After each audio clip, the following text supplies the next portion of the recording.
আসসালামু আলাইকুম। পবিত্র রমজান মাস আমাদের সামনে। আমরা অনেকেই শুধু ধর্মীয় বিধান মনে করে রোজা রাখি, কিন্তু আপনি কি জানেন, আপনি যখন 14 থেকে 15 ঘন্টা না খেয়ে থাকেন, তখন আপনার শরীরের ভেতরে এমন কিছু বিস্ময়কর পরিবর্তন ঘটে যা আপনার আয়ু বাড়িয়ে দিতে পারে এবং আপনাকে অনেক মরণ ব্যাধি থেকে রক্ষা করতে পারে।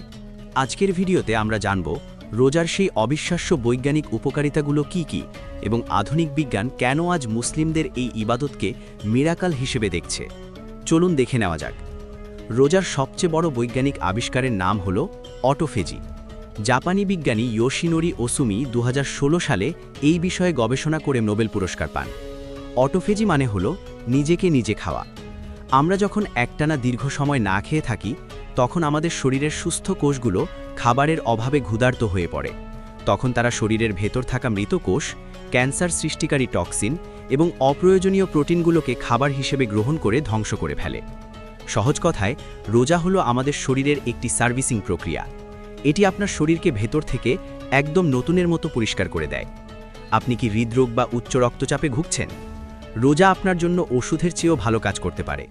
গবেষণায় দেখা গেছে, রোজা রাখলে রক্তে ব্যাড কোলেস্টেরল বা এলডিএল কমে যায় এবং রক্তচাপ নিয়ন্ত্রণে থাকে। পাশাপাশি টাইপ 2 ডায়াবেটিস রোগীদের জন্য রোজা একটি আশীর্বাদ। রোজা রাখলে শরীরে ইনসুলিন সেন্সিটিভিটি বাড়ে, যার ফলে রক্তে সুগারের মাত্রা স্বাভাবিক থাকে। যখন আমরা চিনিযুক্ত খাবার বা অতিরিক্ত কার্বোহাইড্রেট থেকে দূরে থাকি, তখন অগ্নাশয়ে বিশ্রাম পায় এবং ইনসুলিন হরমোন আরও কার্যকরভাবে কাজ করতে শুরু করে। ওজন কমানোর জন্য আমরা কত না ডায়েট করি, অথচ রোজা হলো সবচেয়ে প্রাকৃতিক ইন্টারমিটেন্ট ফাস্টিং। দীর্ঘ সময় না খেয়ে থাকার ফলে শরীর গ্লুকোজ শেষ করে চর্বি পোড়ানো শুরু করে।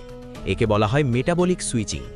এর ফলে কোনো পার্শ্ব প্রতিক্রিয়া ছাড়াই শরীরের বাড়তি মেদ কমে যায় এবং এনার্জি লেভেল বেড়ে যায়। শুধু শরীর নয়, রোজার প্রভাব পড়ে আমাদের মনেও। রোজা রাখলে মস্তিষ্কে BDNF নামক এক ধরনের প্রোটিন তৈরি হয়, যা নতুন নিউরন জন্মাতে সাহায্য করে। এটি বিষণ্ণতা, উদ্বেগ এবং অ্যালজাইমার্সের মতো রোগ প্রতিরোধ করে। পাশাপাশি ধর্মীয়করণে সংযম চর্চা করায় মনে এক ধরনের আত্মিক শান্তি বা ইনার পিস তৈরি হয়। বিজ্ঞানের ঊর্ধ্বে গিয়ে যদি চিন্তা করি, রোজার মূল উদ্দেশ্য হল তাকওয়া বা ক্ষুধাভীতি অর্জন করা।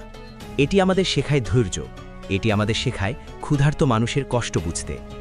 1 মাস এই প্রশিক্ষণ আমাদের আত্মশুদ্ধি ঘটায় এবং বছরের বাকি মাসগুলো সঠিক পথে চলার প্রেরণা দেয়। আল্লাহ তাআলা পবিত্র কোরআনে বলেছেন, তোমাদের উপর রোজা ফরজ করা হয়েছে যাতে তোমরা মুত্তাকি হতে পারো। তাহলে বুঝতেই পারছেন, রোজা কেবল না খেয়ে থাকার নাম নয়, এটি একটি পূর্ণাঙ্গ শারীরিক ও মানসিক চিকিৎসা ব্যবস্থা।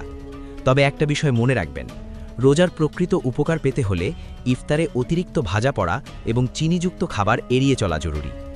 আমাদের আজকের এই ভিডিওটি যদি আপনার ভালো লেগে থাকে এবং আপনি যদি মনে করেন এটি অন্যদেরও জানা উচিত, তবে অবশ্যই শেয়ার করবেন, লাইক দিন এবং কমেন্ট করে জানান এই রমজানে আপনি নিজেকে শারীরিকভাবে কতটা ফিট অনুভব করছেন।